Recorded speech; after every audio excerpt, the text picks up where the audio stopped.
अतीत आज भी जिंदा है।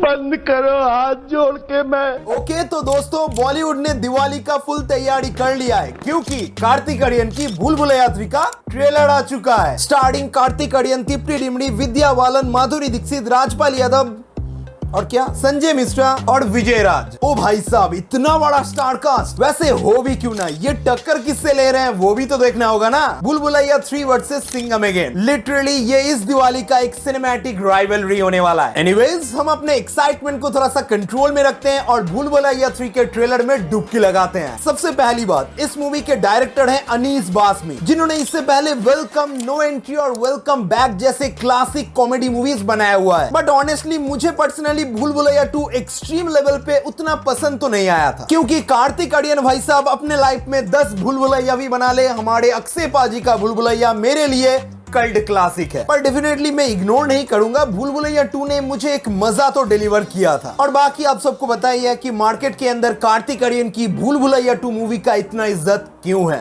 पैसा मसांगा पैसा। खैर, अब अपने क्रिंज हरकतों को डस्टबिन में डालते हैं और ट्रेलर के ऊपर सीरियसली बात करते हैं। देखो भाई, अब जबकि दिवाली में बिगेस्ट क्लैश की बात हो ही रहा है, तो परसों सिंघम अगेन के ट्रेलर देखने के बाद भूल भुलैया 3 के ट्रेलर के ऊपर ही ये क्लैश डिपेंड कर रहा था। जहां ये ट्रेलर देखने के बाद मैं बताना चाहूंगा भूल भुलैया 3 के डायरेक्टर को, अनीस बासमी सर, आपने रोहित शेट्टी को कड़ी टक्कर दिया है। अब मैं ये ट्रेलर देखकर जरूर कह सकता हूं कि इस दिवाली सिंघम अगेन अकेले बॉक्स ऑफिस पे रूल तो नहीं करने वाला, क्योंकि इस भूल भुलैया 3 के ट्रेलर के बारे में वन लाइन डेफिनेशन देना है तो मैं इतना ही कहना चाहूंगा। कार्तिक आर्यन का जलवा और तृप्ति डिमरी का झलकवा और विद्या बालन के साथ माधुरी दीक्षित का मंजुलिका वाला कंफ्यूजन बहुत ज्यादा इंटरेस्टिंग है रे बाबा। I am serious, literally it's absolutely interesting trailer. हम सब पहले से ही सोच रहे थे कि क्लासिक विद्या बालन जैसे इंटरेस्टिंग मंजुलिका के कैरेक्टर को ये लोग एक नए कहानी के द्वारा कैसे प्रेजेंट करेंगे, पर ट्रेलर ने मेरा वो डाउट क्लियर कर दिया है, क्योंकि ये ट्रेलर देखने के बाद मूवी का सिनॉप्सिस काफी हद तक हमें क्लियर होता हुआ देखने को मिल रहा है। जैसे कि ये रक्त घाट का इतिहास, इस पुरानी हवेली में सिंहासन का मालिक मंजुलिका को होना चाहिए, पर किसी ने उसका वो अधिकार उससे छीन लिया था और उसे बंदी बना लिया था। काफी इंटरेस्टिंग बात है कि पिछली बार मंजुलिका को अपना पति चाहिए था, इस बार उसे सिंहासन चाहिए। बट वो सब तो ठीक है, इस कहानी में सबसे बड़ा ट्विस्ट लेकर आ सकती है माधुरी दीक्षित का कैरेक्टर, क्योंकि ट्रेलर के अंदर उन्हें जिस तरीके से प्रेजेंट किया गया है वो देखकर मैं तो भाई काफी हद तक हैरान हो चुका था। मैं बता रहा हूँ, बड़ा ही इंटरेस्टिंग क्यूरियोसिटी है मेरा इस कैरेक्टर को लेकर। मैं देखना चाहता हूँ कि अनीस बासमी इन्हें कैसे प्रेजेंट करेंगे और कैसे इस कहानी में सेंस बनाएंगे वो, और इन दोनों भूतनी के बीच में रूह बाबा का कितना फटके चाड़ होता है वो भी मुझे देखना है। देखो भाई, इस ओवरऑल ट्रेलर को मैं इंटरेस्टिंग इसलिए कह रहा हूँ क्योंकि ये कोई टिपिकल हॉरर कॉमेडी मूवीज का ट्रेलर फील नहीं होता। जैसे कि इससे पहले स्त्री 2 का ट्रेलर अपने हॉरर और कॉमेडी को चिपक के कैरी कर रहा था, पर भूल भुलैया 3 के ट्रेलर का केस थोड़ा सा डिफरेंट है। ट्रेलर के कुछ पोर्शन में ये लोग हार्डकोर हॉरर प्रेजेंट कर रहे हैं जिसमें गूज़बम्प्स गारंटेड, तो ट्रेलर के दूसरे पोर्शन में कॉमेडी पंचेस इतना जबरदस्त है, लिटरली हंस-हंस के तो मेरा पेट दुखने लगा है। डेफिनेटली इसका मेन रीजन मैं डायरेक्टर से पहले मूवी में काम करने वाले एक्टर्स को देना चाहूंगा। ट्रेलर की शुरुआत में विद्या बालन का मंजुलिका कह के चिल्लाना ही अपने आप में एक पीक मूवमेंट था। देन स्टार्ट होता है कार्तिक आर्यन का वही रूहुआ वाला कैरेक्टराइजेशन, लोगों को भूतों से डरा डरा के बेवकूफ बनाने का काम वो अभी भी कर रहे हैं। मगर ये बॉलीवुड वाले कभी नहीं सुधरेंगे। इन्होंने तृप्ति डिमरी को फिर से